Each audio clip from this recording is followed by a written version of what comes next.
Bom dia, queridos irmãos, a paz do Senhor. Eu quero agradecer a Deus, por você estar hoje conosco nesse último dia de campanha, e que essa campanha não fique só nos 40 dias, mas que você possa trilhar essa jornada no caminho da santidade. Foram 40 dias edificantes, através da palavra de Deus, onde Jesus Cristo trilhou em nossos corações aqui o desejo, a vontade e a ajuda necessária para continuarmos a trilhar esse caminho. E hoje, no encerramento dessa campanha, nada mais justo do que terminar essa campanha com esses dois versículos, de 1 João, primeira carta de João, versículo 1, capítulo 1, versículo 9, diz assim: se nós confessarmos os nossos pecados, Ele é fiel e justo para perdoar os nossos pecados e nos purificar de toda injustiça. E na carta de Tiago, capítulo 5, versículo 16, diz: portanto, confessem os seus pecados uns aos outros e orem uns pelos outros para serem curados. Amém? Então nós vimos, irmãos, durante essa jornada de 40 dias, que o processo ele é progressivo. Deus vai se revelando, Ele já se revelou na sua palavra, e a gente automaticamente, quando entregamos a nossa vida a Cristo, começa e se inicia o processo de caminhar em santificação contínua. E isso não é fácil, não é tão simples como a gente acha que é. Precisamos da ajuda do Espírito Santo. Nesse devocional de hoje, que fecha esse ciclo de 40 dias, nós louvamos a Deus por você ter continuado firme aqui em jejum, em oração, em aprendizado, todos os dias ficando conosco, se dedicando. É importante para que cresçamos em santidade, para que possamos estar mortificando a nossa carne, as nossas ações, e nós possamos ser cada vez mais parecidos com Cristo. Hoje temos dois versículos tremendos aí, toda a obra da redenção de Cristo para conosco, ela está escrita na palavra de Deus, desde a criação até a segunda volta de Cristo, está tudo já revelado na sua palavra. E o último livro é justamente o livro da Revelação, que fala das coisas futuras, que é o Apocalipse. Então, devido à nossa condição humana, que nós somos falhos, a nossa velha natureza ainda caminha conosco, muitas vezes, irmãos, nós fracassamos em algumas áreas, e não vigiamos e tendemos a escorregar, e ferimos, e nas nossas atitudes pode causar danos nas outras pessoas, ou até em nós mesmos, E nessa caminhada da vida, por vezes, nós tropeçamos e fazemos pecar nosso coração contra nosso Deus, que é santo, amoroso e bondoso. Então, somos realmente tentados, quando cometemos deslizes, tentados a esconder, Ninguém gosta de se expor, de se humilhar, mas essa é a condição necessária para que o pecador receba a cura. Ele precisa colocar para fora, reconhecer a sua fraqueza e também as suas dificuldades e debilidades. Quando nós procuramos reconhecer, nós estamos ali dando a nossa cara a tapa e dizendo para o Senhor, age em nós, porque o pecado impede o agir de Deus. Porque o pecado faz separação entre Deus e os homens. Então, quando Deus não está operando, certamente tem áreas que precisam ser curadas, saradas, transformadas, em nossa vida. E isso consome, irmão, nossas forças, isso consome a alegria, a paz interior, E é por isso que nós precisamos, e esses textos que nós temos hoje, ele nos trata para que possamos pedir perdão, Senhor. Possamos aprender a humildemente reconhecer as nossas fraquezas, confessar os nossos pecados, porque a confissão de pecado, irmãos, ela é libertadora. Quem confessa e deixa, alcança misericórdia, assim que a Bíblia diz, certo? Então, o primeiro versículo aí, né, que nós vamos ver aí na primeira carta de João, capítulo 1, versículo 9, é um versículo que diz que o nosso Deus sabe, ele sabe de todas as coisas. Se nós confessarmos nossos pecados, ele é fiel e justo. Deus, ele tem o atributo da onisciência. Então, antes da gente pedir perdão, ele já sabe que nós pecamos. Mas ele quer que nós nos arrependamos. Essa atitude de se arrepender é nossa.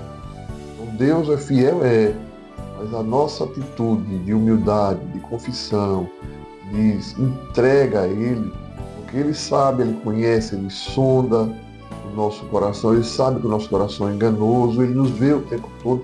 O que Ele espera de nós é tão somente o reconhecimento diante dele que nós pecamos e precisamos da sua misericórdia. Então o Senhor, Ele espera isso de nós. E quando acontece isso, o derramar, a sua Shekinah, o seu bálsamo entra no nosso coração ali, né?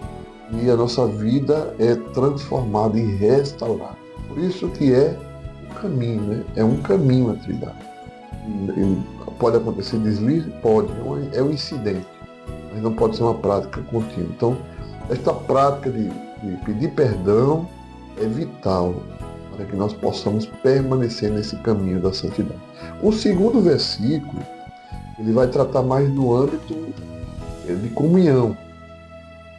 A carta de Tiago vai dizer o seguinte, nesse segundo versículo, que nós precisamos levar os fardos uns dos outros. Ele diz, se nós confessarmos os nossos pecados uns aos outros e orarem uns pelos outros para serem curados.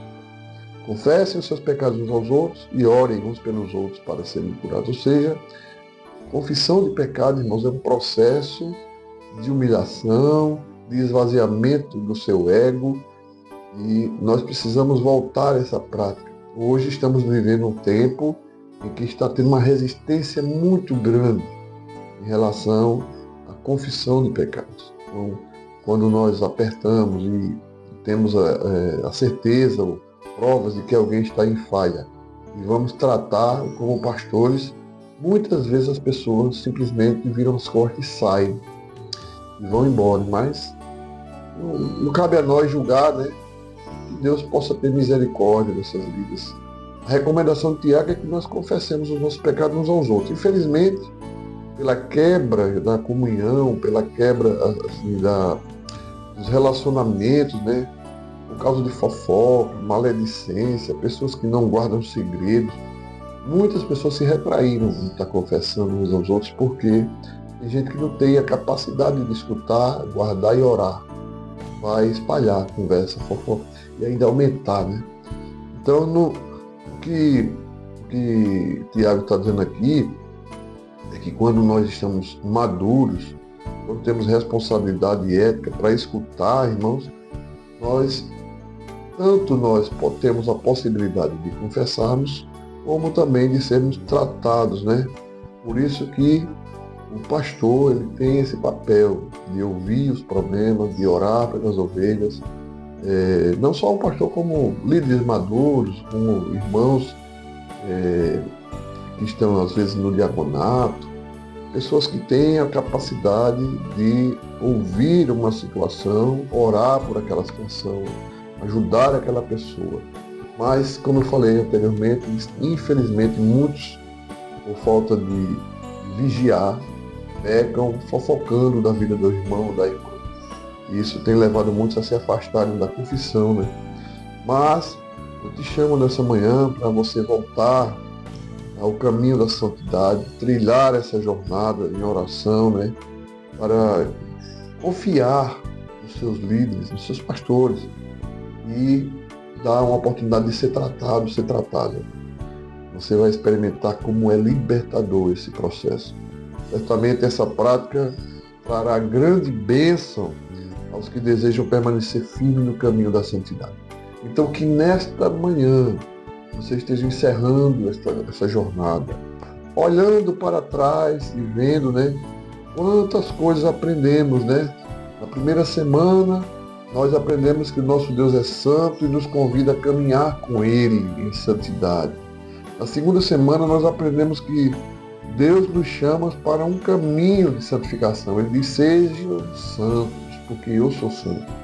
Na terceira semana, nós vimos a obra de Cristo no caminho da santidade, né? No caminho para nós em santidade. Cristo fala sobre si, sobre nossos pecados, né? Cristo também nos justificou, então já não há nenhuma condenação para mim e para você. Na quarta semana, nós vimos que esse caminho da santidade só se dá e só se trilha com a condução do Espírito Santo.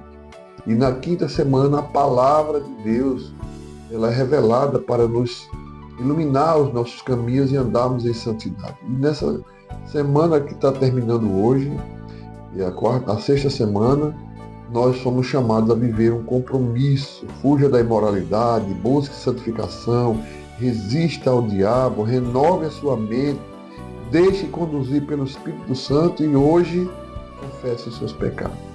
Então que Deus te abençoe, Deus abençoe sua família, que você tenha sido um vitorioso, uma vitoriosa nessa jornada e comente, compartilhe aí.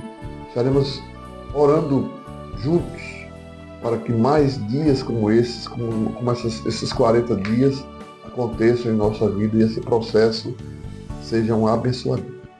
Que Deus abençoe você, sua vida, sua família e te fortaleça em nome de Jesus. Amém.